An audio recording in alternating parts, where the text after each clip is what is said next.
Assalamualaikum dan selamat sejahtera kepada ahli panel dan para hadirin yang hadir pada hari ini. Pada hari ini, kita akan membincangkan tentang satu buku yang bertajuk Harimau Malaya, biografi Tunku Mahmud Mahidin. Sebelum kita meneruskan majlis ini, izinkan saya memperkenalkan diri saya, Syafiq Azrai, moderator anda pada hari ini.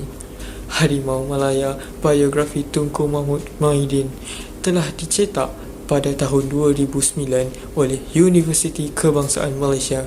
Buku ini ditulis oleh Muhammad Zamri A. Malik dan mempunyai 184 halaman yang bercetak. Sebelum kita pergi mendalam lebih buku ini, izinkan saya memperkenalkan ahli-ahli panel kita yang hebat-hebat belaka bersama kita hari ini. Ahli panel kita yang pertama, Saudari Nur Eliana Natasha. Apa khabar, Saudari Eliana? Khabar baik. Terima kasih kepada Tuan Moderator kerana menjemput saya dalam forum ini. Alhamdulillah. Terima kasih juga saya mengucapkan kepada Saudari Eliana kerana meluangkan masa bersama kita pada hari ini. Seterusnya, ahli panel kita yang kedua, Saudara Faiz. Ingin saya bertanyakan, adakah Saudara Faiz berada dalam keadaan yang baik? Alhamdulillah, sihat. Terima kasih Tuan Moderator kerana menjemput saya untuk menghadiri forum kita pada hari ini. Alhamdulillah. Terima kasih juga saya mengucapkan kepada Saudara Faiz kerana telah hadir pada forum kita kali ini. Izinkan saya untuk memberi pembuka kata tentang buku ini. Namanya kian dilupai pada generasi masa kini. Namun kepada siapa yang mengikuti perkembangan sejarah, nama Tunku Mahmud Mahidin ini masih dalam ingatan. Apakah beliau ini masih digelar sebagai Harimau Malaya? Keberanian dan juga ketuhanannya amat dikagumi.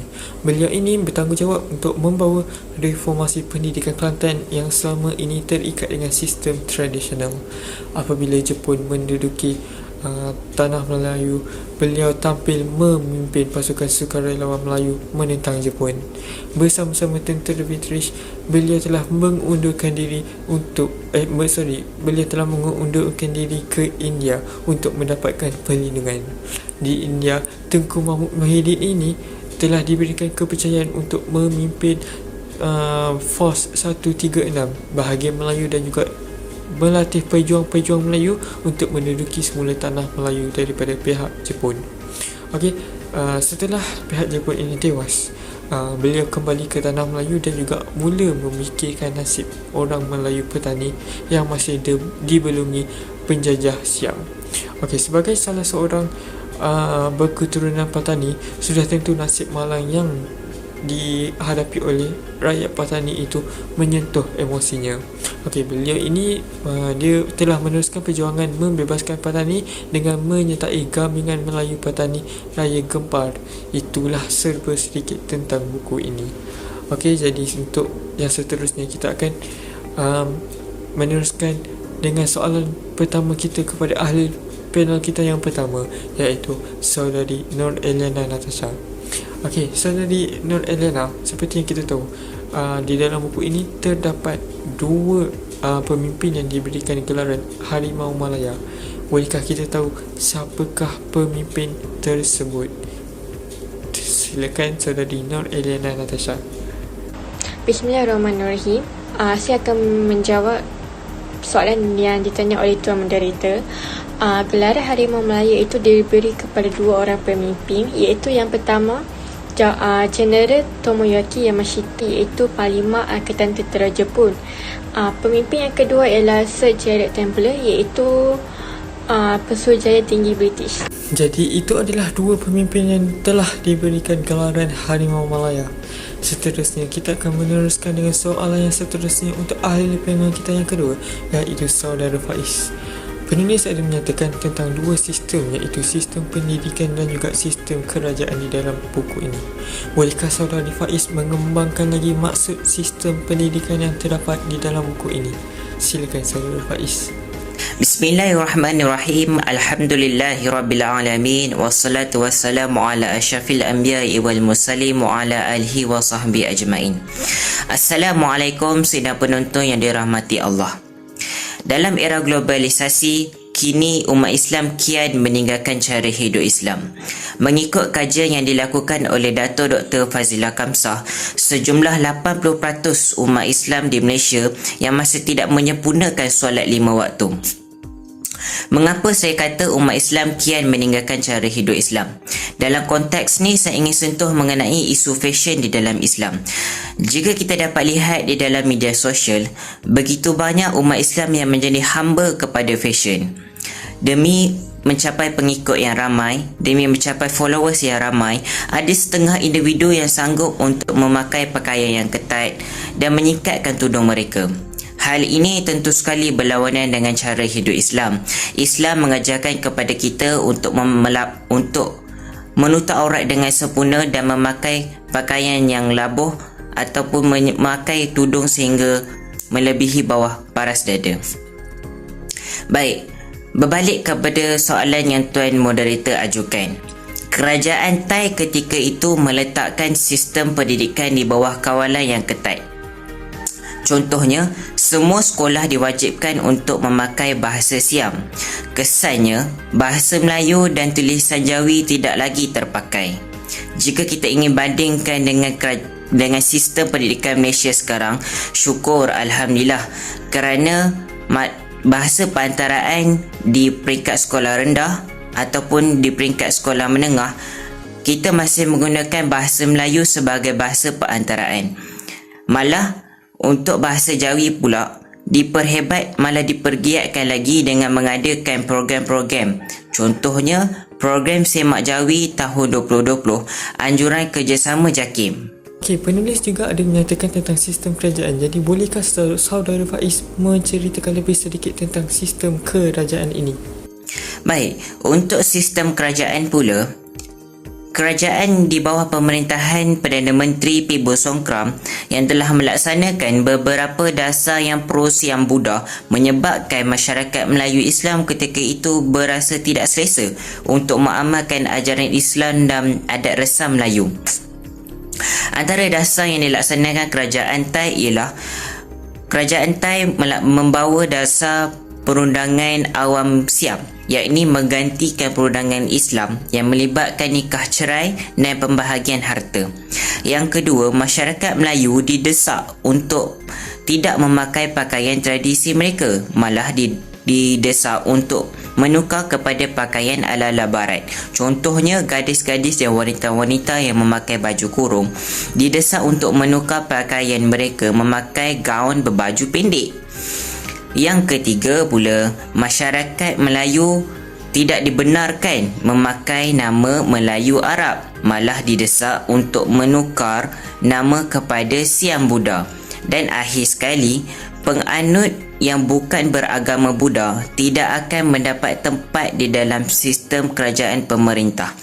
Sebaliknya, jika kita bandingkan dengan sistem kerajaan Malaysia sekarang, Alhamdulillah, peluang pekerjaan tu dibuka seluas-luasnya, tidak kira agama, bangsa, warna kulit, baik sektor awam maupun swasta.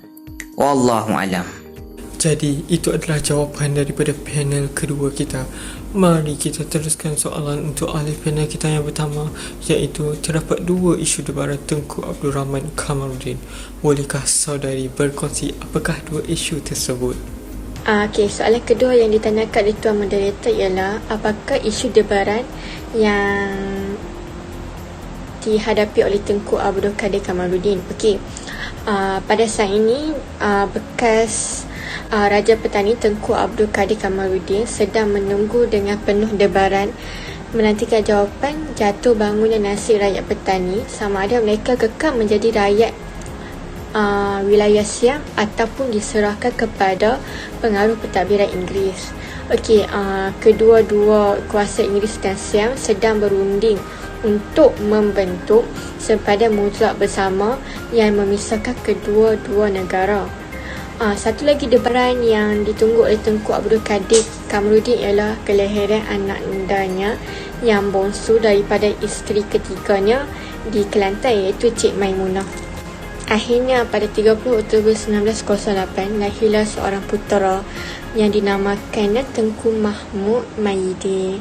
Kelahirannya tepat pada ketika perjuangan Melayu Patani menghadapi suatu era perubahan sejarah yang penting pada awal abad ke-20 ini. Maafkan saya, pada pengetahuan saya, Tengku Abdul Kadir Kamaluddin telah membuat satu pindaan terhadap Raja Siam. Bolehkah saudari menerangkan lebih lagi tentang pindaan tersebut? Proses pindaan yang dibuat oleh Tengku Abdul Kadir Kamaluddin kepada Raja Siam ialah Tengku Abdul Kadir selaku raja yang bertanggungjawab pada 23 Disember 1991 telah memprotes tindakan itu kepada Raja Siam Chulalongkorn kerana ini amat bertentangan dengan surat pelantikan Baginda sebagai Raja Patani. Baginda juga bersedia membuat beberapa pindaan seperti mengadakan majlis mesyuarat negeri, pegawai kewangan negara, jabatan pembendaharaan dan ketua daerah. Di samping itu tambah Baginda, terdapat 4 yang Baginda tambah, iaitu Raja Petani hendaklah diberi kuasa melantik dan memecat pegawai kerajaan yang melakukan kesalahan undang-undang. Yang kedua, Raja Petani hendak dibenarkan mempunyai kekuatan seramai 60 orang anggota pasukan bersenjata peribadi. Yang ketiga, segala urusan pentadbiran dalam negeri hendaklah menggunakan bahasa Melayu, bukannya bahasa Siam. Yang keempat, membenarkan penghantaran ufti bunga emas dan perak dihantar ke Bangkok sebagaimana yang terjalin dalam hubungan sebelumnya. Jadi, itu adalah pindaan yang dilakukan oleh Tengku Abdul Kadir terhadap Raja Siam. Soalan yang seterusnya ingin saya bertanya, apakah bentuk perjuangan Kemper dan juga cabaran-cabaran yang telah dihadapi oleh Kemper? Silakan mana-mana panel untuk menjawab soalan ini. Baik, sebelum saya menjawab soalan tuan moderator, suka untuk saya kongsikan maksud nama Gempa itu sendiri. Gempa adalah Gabungan Melayu Patani Raya. Ia ditubuhkan pada 5 Mac 1948 jam 3 petang. Gempa adalah pertubuhan politik pertama di Patani. Tengku Mahmud Mahidin dilantik sebagai Yang di-Pertua setelah Tengku Ismail bin Tengku Nik Haji meletakkan jawatannya. Antara bentuk perjuangan Gempa adalah menyatukan semua masyarakat Melayu Patani di Selatan Siam dan keturunannya yang bertaburan di seluruh Malaya. Yang kedua, mengukuhkan hubungan rapat kekeluargaan di wilayah-wilayah Patani dan memperbaiki taraf hidup mereka. Yang ketiga pula, memperbaiki taraf pelajaran dan kehidupan kebudayaan Melayu di keempat-empat wilayah Islam di Selatan Siam. Seterusnya, cabaran yang dihadapi oleh Tengku Mahmud Mahidin dan Gempa adalah pihak British telah berusaha untuk menyekat aktiviti politik Tengku dengan menyaman Tengku. Hal ini kerana pihak British sedar bahawa Tengku mempunyai pengaruh yang cukup kuat di kalangan orang Melayu di Semenanjung Malaya. Selain daripada itu, Tengku juga telah difitnah oleh pihak Siam kerana pihak Siam menuduh Tengku adalah penghasut ataupun yang mencetuskan kegelisahan di kalangan orang masyarakat Melayu di Selatan Siam. Walau bagaimanapun, ada beberapa pegawai tinggi British di Malaya yang bersimpati dengan Tengku. Contohnya Sir Frank Swatham, iaitu bekas Gubernur Negeri-Negeri Selat dan Pesuruh Jaya Negeri-Negeri Selat Bersekutu, telah menyatakan hasrat untuk Patani disatukan dengan negeri-negeri Melayu di Semenanjung. Di samping itu, aktiviti Partis Komuni Malaya PKM menjadi cabaran kepada Gempa kerana pihak keselamatan Siam mengambil kesempatan dengan mengadakan operasi keselamatan dengan mensasarkan penduduk masyarakat Melayu di Selatan Siam dengan menuduh mereka menyokong Parti Komunis. Okey, tetapi seperti yang kita semua tahu, Islam mengajar kita untuk tidak melakukan pertumpahan darah ataupun perperangan. Ya, betul. Hakikatnya Islam tidak mengajarkan kita untuk berperang ataupun mengangkat senjata. Sebaliknya, Islam mengajarkan kita untuk mempertahankan diri. Sekiranya kita diusir dari negara sendiri dan menegakkan agama Islam yang suci, kerana Islam bukanlah agama yang bersifat teroris. Malaysia telah merdeka selama 64 tahun. Sehubungan dengan itu, cabaran masa kini lebih tertumpu kepada cara untuk mengekalkan perpaduan negara. Antara cabarannya ialah yang pertama, lanskap politik negara. Yang kedua, jurang dan dominasi ekonomi rakyat. Yang ketiga, media massa dan media sosial. Yang keempat, penggunaan bahasa kebangsaan. Dan yang terakhir adalah kewujudan sistem pendidikan yang berbeza. Di Malaysia, wujudnya sistem pendidikan yang mengikut kaum. Contohnya, wujudnya sekolah jenis kebangsaan. Hal ini disebabkan sehingga kini masih terdapat segelintir rakyat Malaysia yang masih tidak fasih menggunakan bahasa Melayu. Wallahualam. Jadi, dengan jawapan yang diberikan oleh saudara Faiz tadi, maka berakhirlah soalan untuk para panel kita pada hari ini. Jadi, untuk penutup pada hari ini, saya ingin bertanya ataupun saya ingin meminta kesimpulan daripada para panel kita tentang buku ini. Jadi, saya mempersilakan panel pertama kita, saudari Nur Eliana, untuk memberikan kesimpulan dia ataupun pendapat dia tentang buku ini. Okey, secara kesimpulan bagi bab 1 ialah hasil usaha tanpa putus asa oleh Tengku Mahmud Mahidin dan Jabatan Pendidikan Negeri Kelantan mengutus surat kepada ibu bapa agar mendaftar anak mereka di sekolah kerajaan.